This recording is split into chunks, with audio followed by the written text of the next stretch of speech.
So a very interesting request has come in for a video. I thought, yeah, I'll do one on that. That's an interesting little idea actually, and that is a fella has asked me to do a video about doing speech bubbles, and I thought that's interesting. That's interesting. So yeah, I'll have a crack at that. Now, a quick disclaimer: if you're here to learn how to do speech bubbles for comics, this is not what this is. This is basically a sort of offshoot of graffiti art, or I guess maybe pop art, dare I say it, or something like that, cartoony kind of stuff. Not strictly speaking comic art speech bubbles, because that's a very particular thing. It's a very specific thing. This is not that. Feel free to either leave or stay, you know, whatever you want to do. But anyway, let's get into it anyway, because the standard speech bubble, the sort of standard one is like sort of it's a kind of standard ovoid, you know, an ellipse, a bit like that, and then you've got a little sort of bendy triangle that comes out of it that goes towards the speaker's mouth. Forgive all my ink stains and everything. I often sort of remind people that I've got ink and paint on pretty much everything in this house.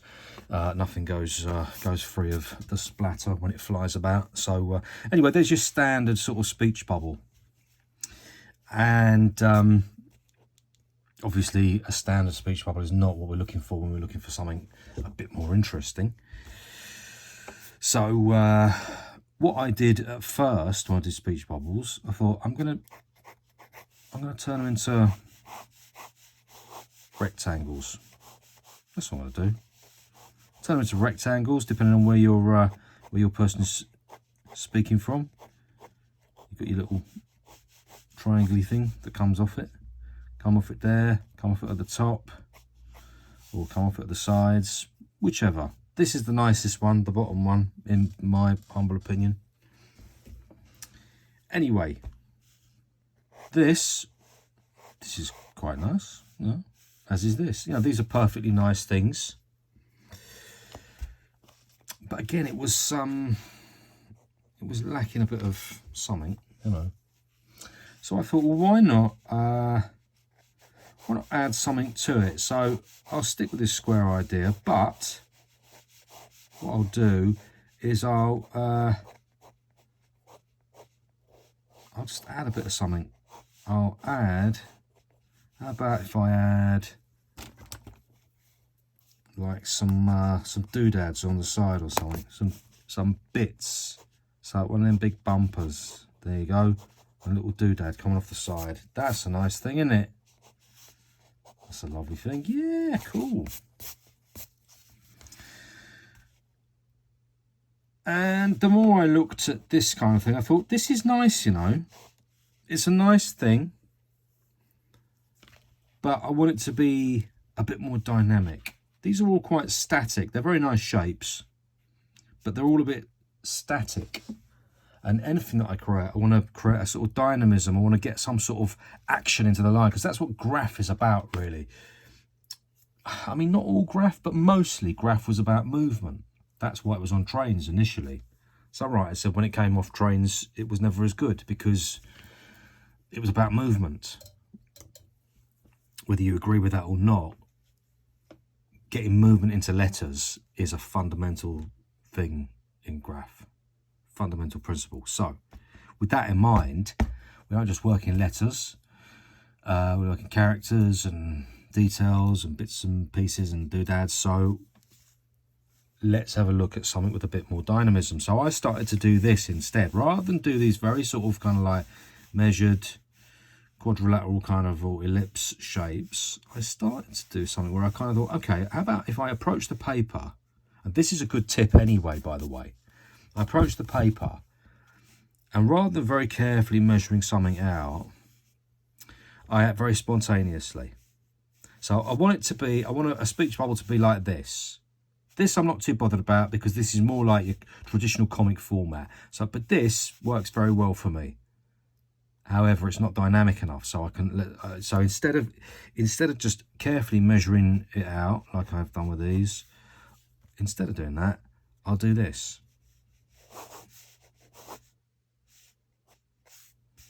Now that gives me, I've done them lines really quickly there for this reason. And put my little thing in there. Now, if I want to go back over that, it's very simple to do so. But I've got a spontaneity in that line, which offers up a dynamism. A lot of movement in there. I didn't think about how it was going to come out. I just let it come out. I knew I wanted to be a sort of square like that. I didn't know it was going to be a sort of like a rhombus. That's what that is, isn't it? A rhombus shape. I didn't know. But there it is. That will do nicely. That's a nice dynamic speech bubble there. Again, I can do something on the side. If I don't want to do what we've done here already, I can do, how about I have some bubbles coming off the side. There we go. A little couple of bubbles there.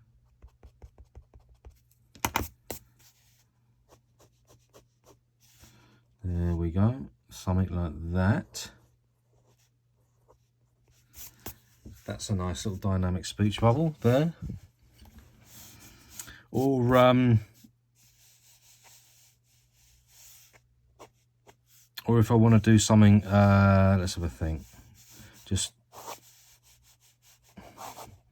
so you can see what I'm doing, right? I'm not thinking too much about this. I can make it so that one's a bit flared out, a bit top heavy now. But I can start adjusting it from there. Kind of going, well, what about if I do it really, really top heavy?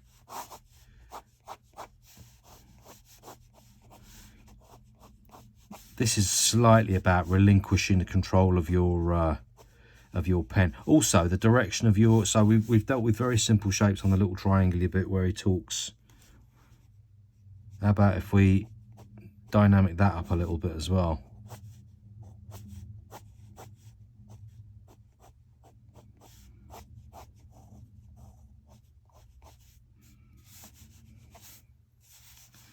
There's all kinds of stuff. And again, the same thing applies to your speech bubbles as applies to your letters, as applies to pretty much everything else in graph, which is you're finding a way to just make this a bit more interesting. Some bits on the side there. That's too big. There you go. Something like that.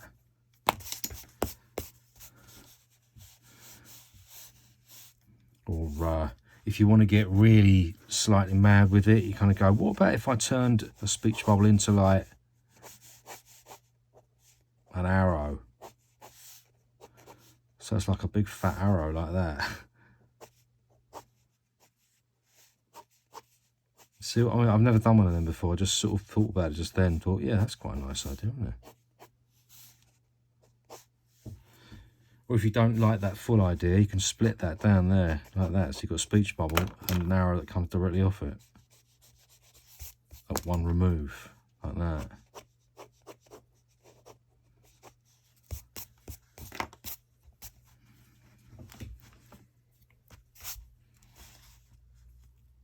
So this is sort of how I do my speech bubbles now. I try to come up with, at least get some movement into them. At least come away from a static form. There's nothing wrong with a static form, but a static form has to match whatever you're doing. And a lot of my stuff has got a lot of movement in it. It's got a lot of sort of inner dance, if you like. And so I need something that's got a bit more kinetic energy, I guess, in it. I'm not a physicist, but I'm imagining that's probably the right term. Maybe. Who knows? Something with a bit more energy anyway. I'm gonna add here, like when you put your whatever you're gonna put in there, there's a couple of different ways you can do it. You can confine it to the space. So there's me confining it to the space. It's all inside the space there. nicely inside. That's a terrible little cute there. But you get the idea. Inside the space. Or you can do something which sort of goes outside the boundary. I prefer to do this, by the way. Much prefer to do this. Much prefer. Goes over the edges. Don't kill any of your nice detail, but don't be afraid to lose a bit of your bubble as well, because it will pay dividends, I promise you. There we go. So what that does, it sort of, it gives you another layer as well,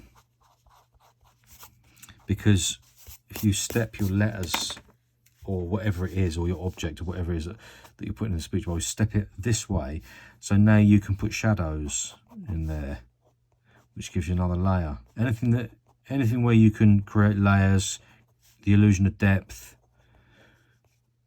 any opportunity to do that, do it, because the human eye loves that kind of thing, and art absolutely loves it. Good. So there you go. That's just a little video about speech bubbles and about static lines versus dynamic lines. It's all the same stuff, really, isn't it? And there they are, just quickly inked, very quickly inked. I might add very swiftly thrown together, but you get the idea. I just want you to see, with a bit of black ink on it, so you can see them a little bit better, a bit clearer. But that's what you can do, guys. That's what you can do with this, and yeah, I would suggest you go away, have a go for yourself, and play around with it, experiment, see what you can come up with, because there's all sorts of stuff that you could still do with this stuff. It's not all done. Have a go for yourself, and see what inventiveness you've got up your sleeve. So yeah, hope you enjoyed that, and I'll see you again soon for another one.